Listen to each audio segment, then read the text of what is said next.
से जो राजनीति लहर पैदा होती है वो लहर पूरे बिहार को प्रभावित करता रहा। 15 अप्रैल 2025 को बिहार का भविष्य तय होने वाला है और 2 महीने की पार्टी वो 4 उपचुनाव में 10% वोट लाती है, वो अपने आप में एक बहुत बड़ा मायने रखता है। हम लोग 100 रुपए के हिसाब से माई बहन तमाम सभी लोगों तक मतलब पेंशन पहुंचाना, बिहार सरकार का तो उतना बजट भी नहीं है। सरकार बनेगी तो हम लोग साहेबगंज पर विशेष ध्यान देंगे और साहेबगंज को एक नया साहेबगंज के रूप में प्रोजेक्ट करेंगे।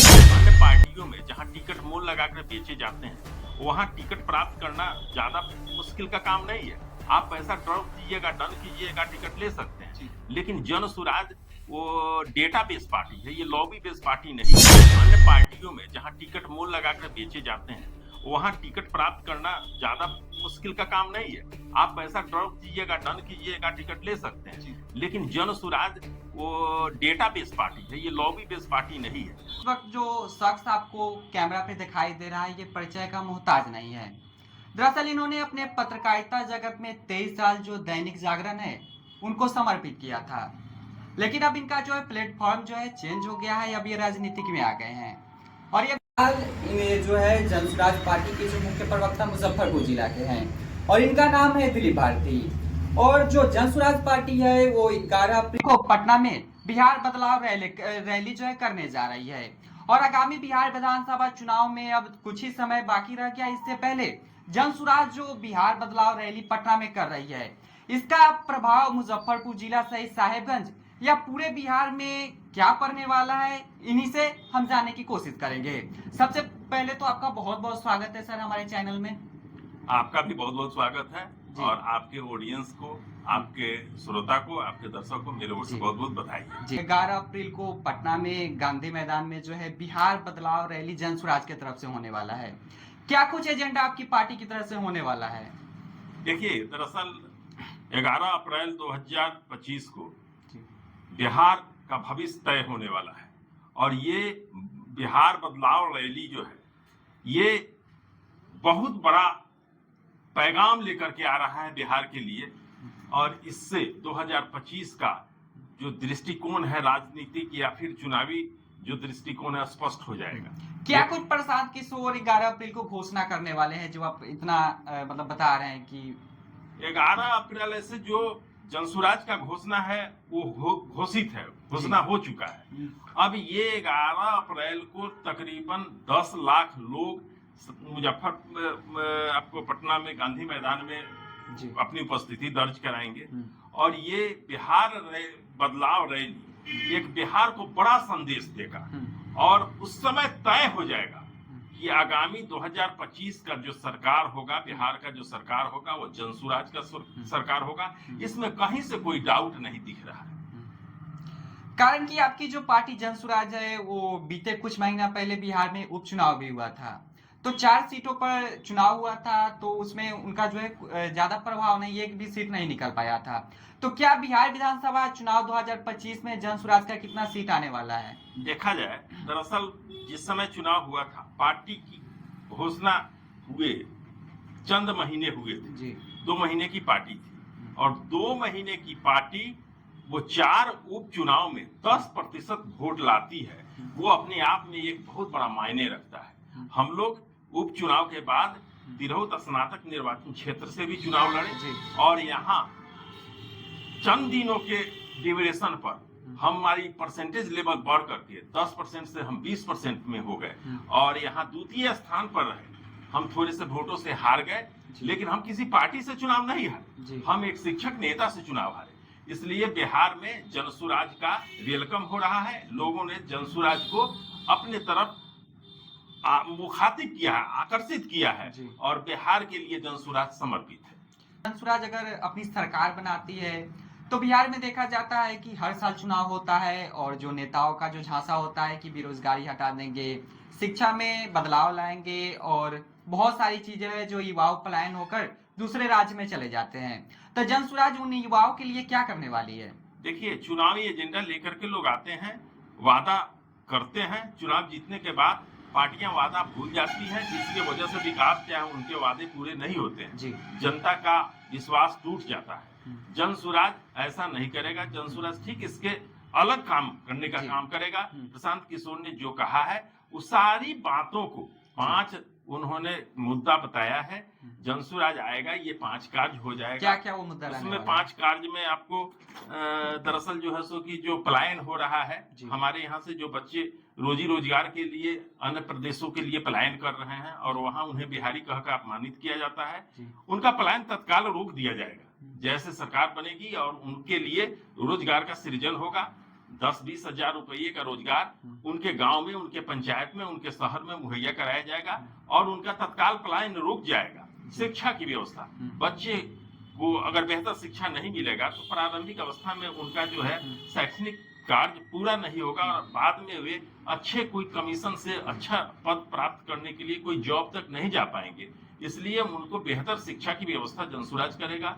दवाई की व्यवस्था, अस्पताल में उपचार की व्यवस्था, वृद्धा पेंशन की व्यवस्था 400 रुपया अभी सरकार दे रही है और उस पेंशन से एक बूढ़ा बूढ़ी का जीवन चलने का माने कोई दूर दूर तक ले संभावना नहीं दिखता है। अच्छा, जैसा कि आप पेंशन की बात करें तो तेजस्वी यादव भी कह रहे हैं कि माई बहन योजना के तहत 2500 रुपया दिया जाएगा। देखिए वैसा तो नहीं है, इसलिए कि उनके बाद का एक्चुअल पूरा मतलब कि विस्तार से मतलब कि पोस्टमार्टम हुआ है।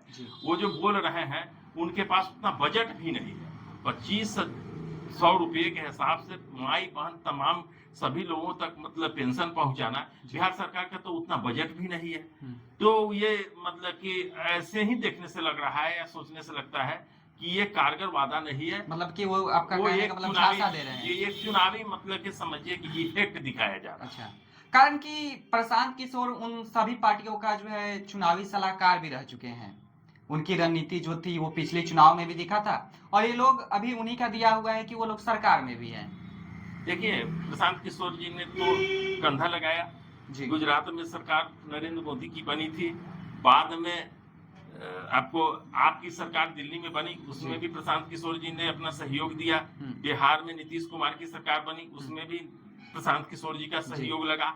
हाल फिलहाल में बंगाल में ममता बनर्जी की सरकार बनी, प्रशांत किशोर जी के ही कंधा लगाने से आज बंगाल की सरकार दिख रही। उस हालात में हम ये कहेंगे कि प्रशांत किशोर जी एक माने रणनीतिकार हैं। रणनीतिकार का एक बड़ा अहमियत और महत्व होता है।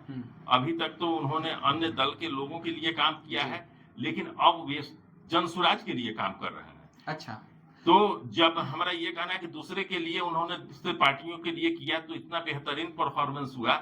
आज जनसुराज में है और जनसुराज के लिए वो काम कर रहे हैं, जनसुराज को ये नीति प्रोवाइड कर रहे हैं। जनसुराज बिहार में एक बहुत बड़ा पार्टी के रूप में उभरने जा रहा है। कि बता रहे हैं कि एक बहुत बड़ी पार्टी में उभरने जा रही है। तो बिहार में 243 सीट है, इसमें आपकी पार्टी कितना मतलब सीट लाएगी?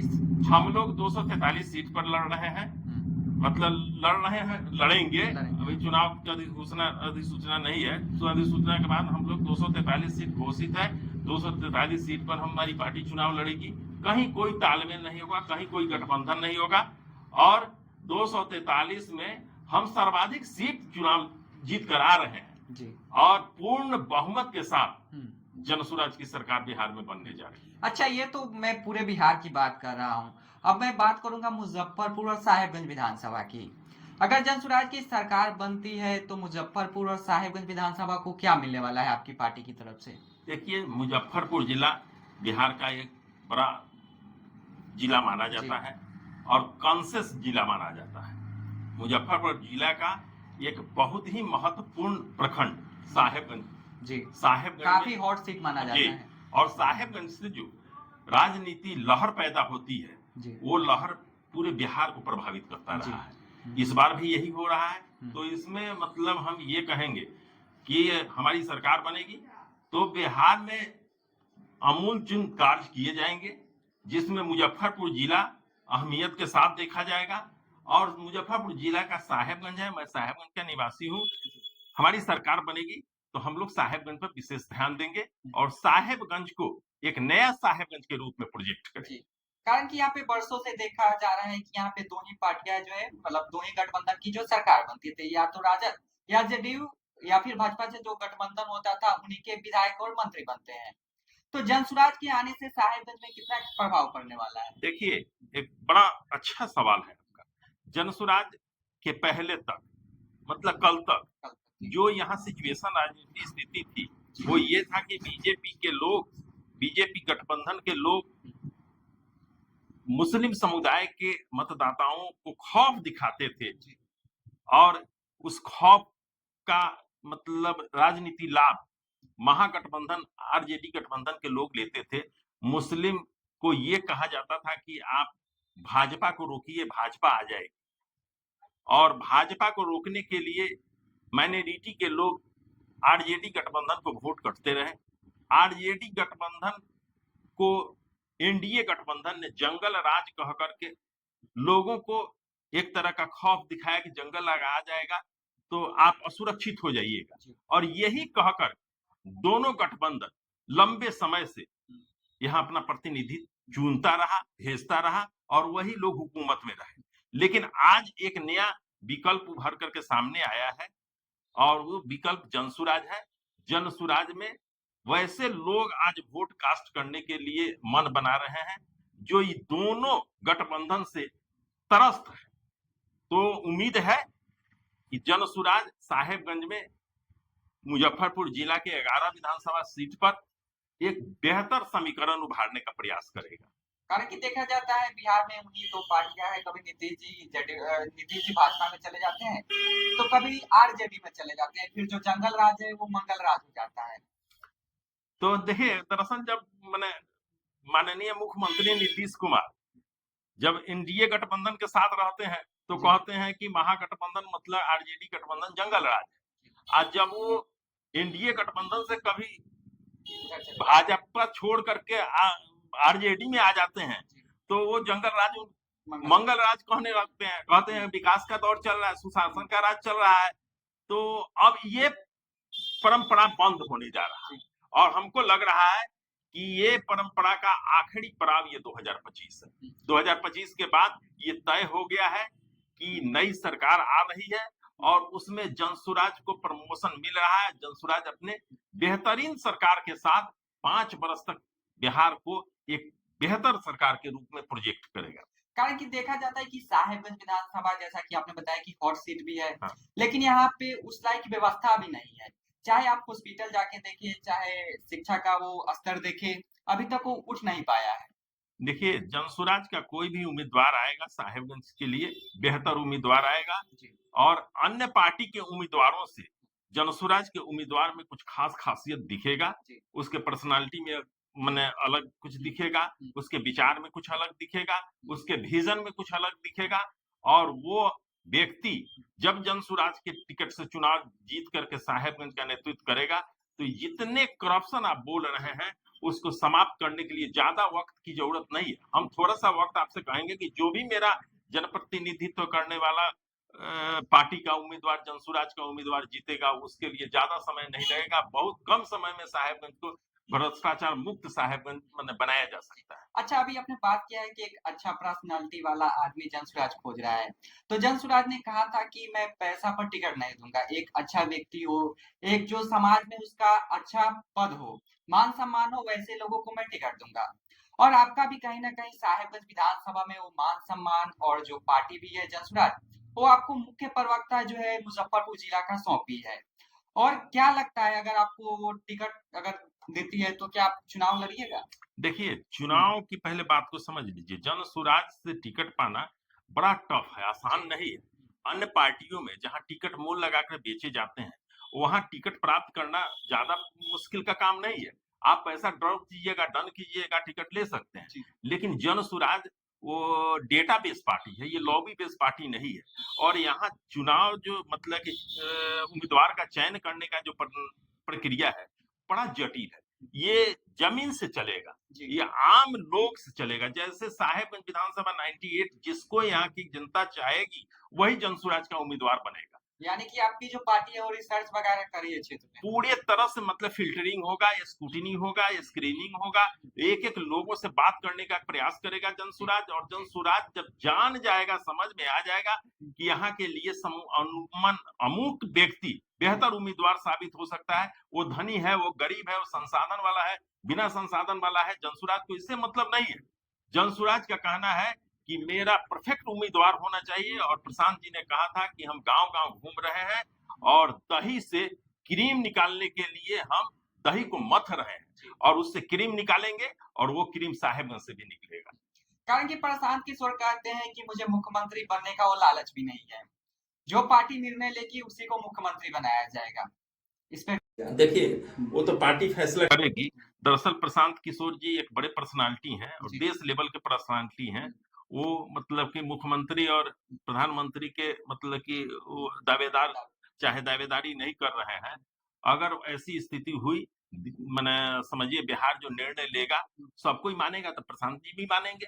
अगर देश निर्णय लेगा तो सब मैंने देश के लोग जब मानेंगे उस बात को प्रशांत जी भी मानेंगे, क्योंकि प्रशांत जी ये कहते हैं कि इंडिविजुअल कोई व्यक्ति विशेष नहीं है। जो भी फैसला जनसुराज लेता है वो जनमत से लेता है, आमजन से लेता है और जमीन से लेता है। तो उसमें मतलब कि प्रशांत जी को भी बिहार के लोग जो मैंने निर्णय देंगे, सब लोग जब मानेगा तो बिहार में है प्रशांत जी बिहार के फैसले को क्यों नहीं मानेंगे, वो भी मानेंगे। अच्छा, 11 अप्रैल को जो पटना गांधी मैदान में बिहार बदलाव रैली जनसुराज की तरफ से होने वाला है, उसमें आप लोग कितना विधानसभा से काफिला लेके जा रहे हैं? देखिए, मुजफ्फरपुर जिला से तकरीबन 25,000 से ज्यादा लोगों के जाने की संभावना है और तकरीबन 400 बसें खुल रही है भिन्न भिन्न पॉइंट से, भिन्न भिन्न मतलब समझिए प्रखंड के कई पॉइंट निर्धारित किए गए हैं। बड़ी गाड़ियां, छोटी गाड़ियां और सभी गाड़ियां समय से निकलेगी। 2 बजे से गांधी मैदान में वो रैली का कार्यक्रम आहूत है। इसलिए हम लोग कोशिश करेंगे कि टाइम से, समय से पहले जाने वाले लोगों को पटना गांधी मैदान के लिए यहाँ से उनको प्रस्थान कराकर तब हम लोग यहाँ से निकले। जी देखिए, हमारे साथ अभी दिलीप भारती जी थे, जो कि मुजफ्फरपुर जनसुराज के मुख्य प्रवक्ता हुए और उन्होंने जनसुराज के बारे में बहुत सारी दावेदारी पेश की है। और अब देखने वाली बात यह है कि बिहार विधानसभा चुनाव में जनसुराज का कितना पलड़ा जो है भारी दिखाई देगा। अभी के लिए इतना।